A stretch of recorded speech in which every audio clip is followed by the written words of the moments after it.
At 6:11 a.m., the lake moved uphill. Not a metaphor. Neon green water rose against gravity.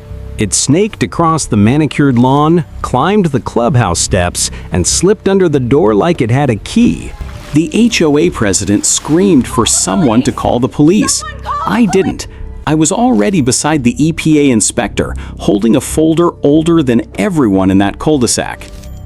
Maple Ridge, I said. Meet your missing permits and my mother's water rights. I'm Dr. Alina Park, 36. Air Force civil engineer turned flood risk analyst. My mother left me 9 acres outside Austin, a mill pond, a stone spillway, and a note that read, "The spring is the heart. Protect it." Maple Ridge HOA decided the heart was excess water. Translation, they stole my mother's groundwater and my legal rights. It began with a letter.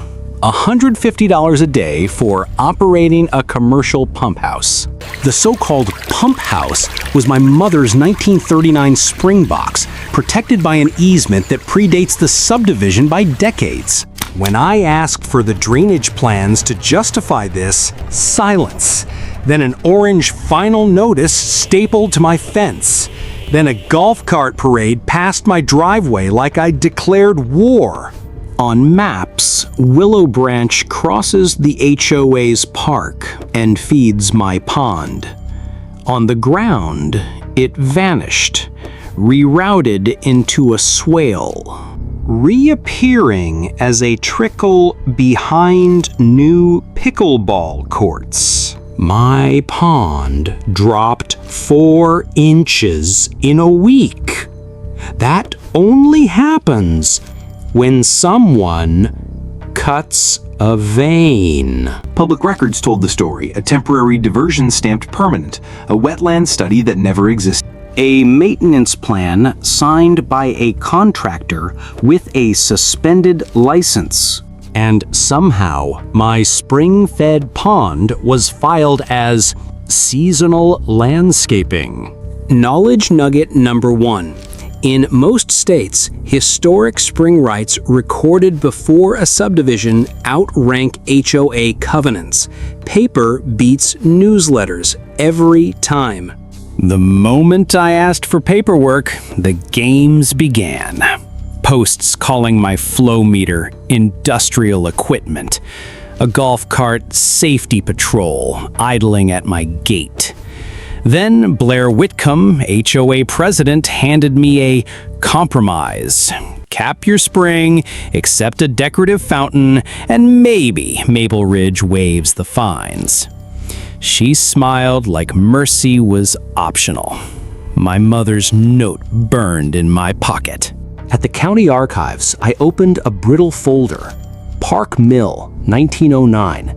Inside, an easement protecting the spring, and a 1976 Army Corps letter declaring the spillway a flood control structure of record. One signature stood out, Judge Wycombe, Blair's father, acknowledging the easement when the ranch was subdivided. Paper doesn't forget. The rain forecast was perfect, 2 inches overnight.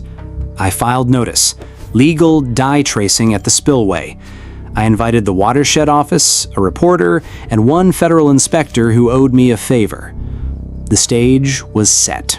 At 5:58 a.m., under low, cedar-scented clouds, I poured harmless tracer upstream of the clubhouse culvert.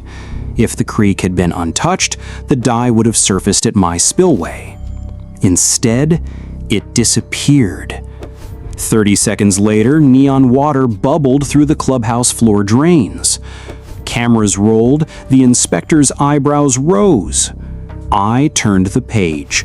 Unpermitted diversions and illegal cross-connections. Knowledge nugget number 2. Tie storm drains into sanitary lines or trap flows behind landscaping, and you create cross-connections and backflow hazards. That's not HOA business. That's state and federal. Blair arrived in tennis whites, clutching her binder like a shield. "This woman," she told the reporter, "is manipulating water systems for revenge. Families are afraid."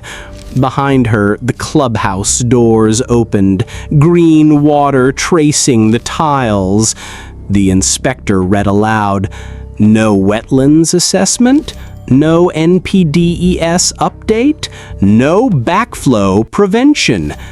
Then colder, "Who signed this?" The name matched the suspended license.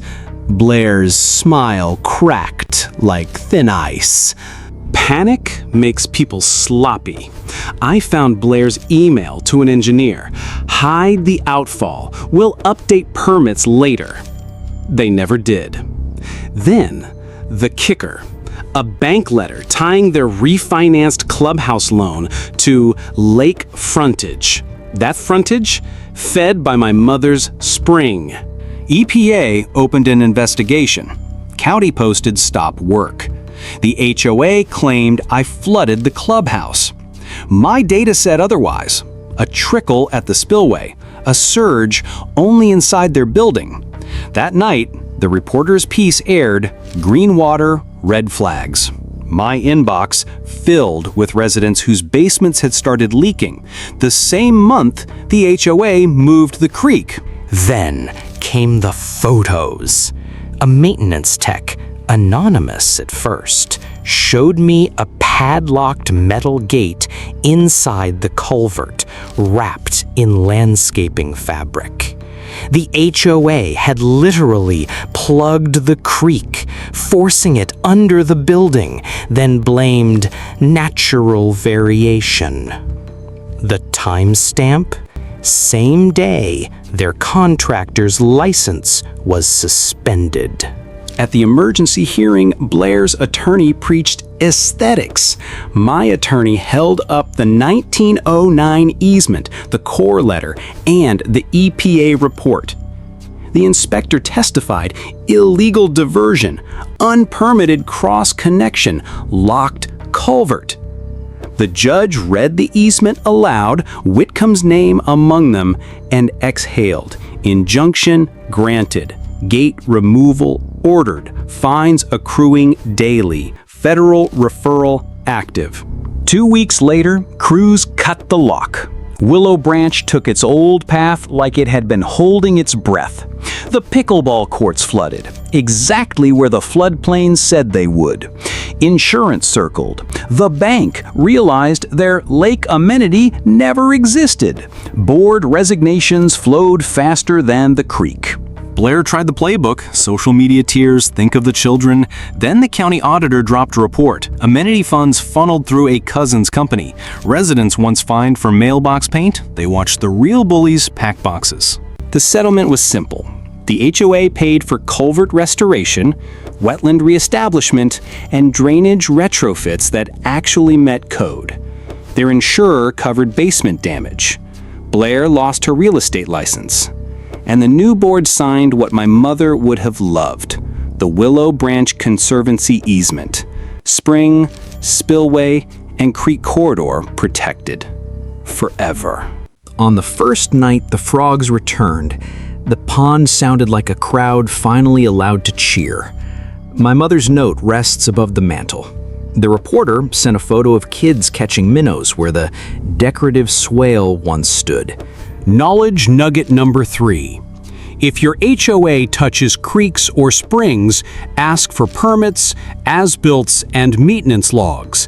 If they stall, file public records requests. Paper leaves footprints. Follow them. Water remembers where it belongs.